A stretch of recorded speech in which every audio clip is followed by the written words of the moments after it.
आखिर एक जज कैसे बन गया पागल बाबा। नमस्कार दोस्तों, मेरा नाम है योगी अवनीश और आप हमारे साथ में आज वृंदावन के पागल बाबा मंदिर के बारे में जान रहे हैं।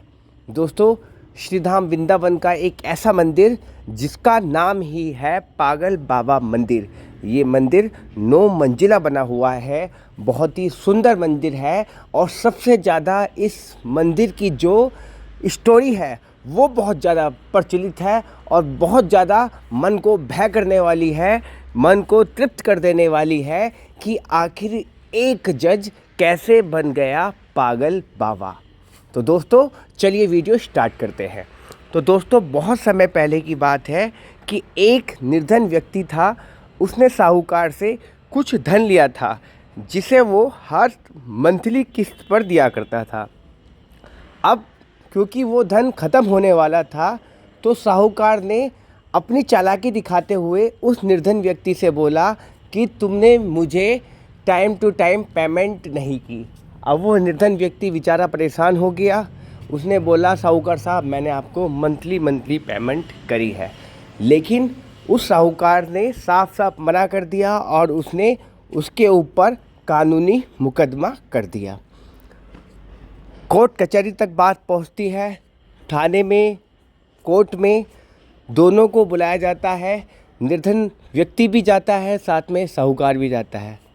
साहूकार बताता है कि इसने मुझे कोई भी पेमेंट नहीं दी, जबकि निर्धन व्यक्ति बताता है कि जज साहब, मैंने इनको टाइम टू टाइम पेमेंट दी है।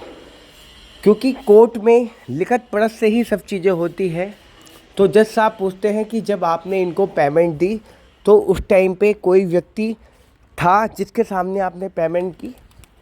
तो निर्धन व्यक्ति बेचारा सोच में पड़ जाता है। तो उसे ध्यान आता है कि वहाँ पर कोई नहीं, लेकिन श्री बांके बिहारी जी की मूर्ति वहाँ पर थी, बांके बिहारी जी की तस्वीर वहाँ पर थी।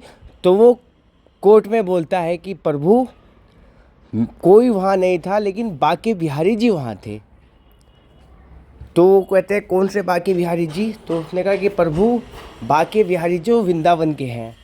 तो श्रीधाम वृंदावन के बांके बिहारी मंदिर में चिट्ठी भेजी जाती है कि इस तरीके से एक मुकदमा है और आपको गवाही के लिए आना है। और दोस्तों, श्रीधाम वृंदावन में जो भी पत्र बांके बिहारी मंदिर के लिए आता है उसको बांके बिहारी जी के चरणों में रख दिया जाता है। कोर्ट की अगली तारीख आती है और वो निर्धन व्यक्ति बेचारा परेशान हो जाता है क्योंकि उसकी गवाही देने वाला कोई व्यक्ति नहीं था। लेकिन चमत्कार होता है, क्योंकि बांके बिहारी तो चमत्कार ही करते हैं। एक बहुत ही बूढ़ा व्यक्ति उस कोर्ट में पहुंचता है और हर तारीख, किस तारीख को कितना अमाउंट दिया गया, वो पूरी तरीके से विस्तार से जज साहब को बाय वन बाय बता देता है। और उस टाइम पे साहूकार बेचारा फंस जाता है। इस तरीके से वो जो निर्धन व्यक्ति होता है वो दोषमुक्त हो पाता है और जो साहूकार होता है वो बेचारा फंस जाता है। लेकिन यहीं पर स्टोरी ख़त्म नहीं होती।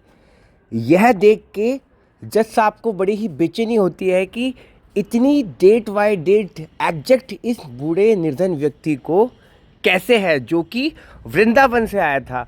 तो वो निर्धन व्यक्ति से पूछता है कि ये जो बाबा वृंदावन से आए थे ये कौन थे? तो कहते हैं, वो व्यक्ति कहता है कि जज साहब, मुझे तो ये पता नहीं कौन थे, ना मैं इन्हें जानता। तो जज साहब की थोड़ी सी बुद्धि चकराती है और वो श्रीधाम वृंदावन के अंदर आते हैं और बांके बिहारी मंदिर में जाके पता करते हैं कि ऐसे ऐसे हमने पत्र भेजा था, वो पत्र कहाँ मिलता है। तो उन्हें बताया जाता है कि यहाँ जो भी पत्र आता है वो बांके बिहारी जी के चरणों में रख दिया जाता है और उसके बाद में जो लीला रचते हैं बांके बिहारी जी रचते हैं। अब जज साहब को आभास हो जाता है कि उन्होंने साक्षात प्रभु के दर्शन किए थे, साक्षात प्रभु ही वृद्ध अवस्था में कोर्ट तक पहुँचे थे।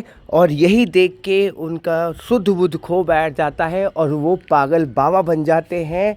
अब तो वो श्रीधाम वृंदावन में झूठे पत्तलों को उठाते हैं, उन्हें चाटते हैं और उसी का भोग बिहारी जी को, ठाकुर जी को लगाते हैं। ये देख के लोग उन्हें पागल बाबा बताने लगते हैं और इस तरीके से श्री धाम वृंदावन में पागल बाबा का उद्भव होता है और वृंदावन का बहुत ही सुंदर सा प्राचीन पागल बाबा का मंदिर बन जाता है। तो बोल दीजिए राधे राधे।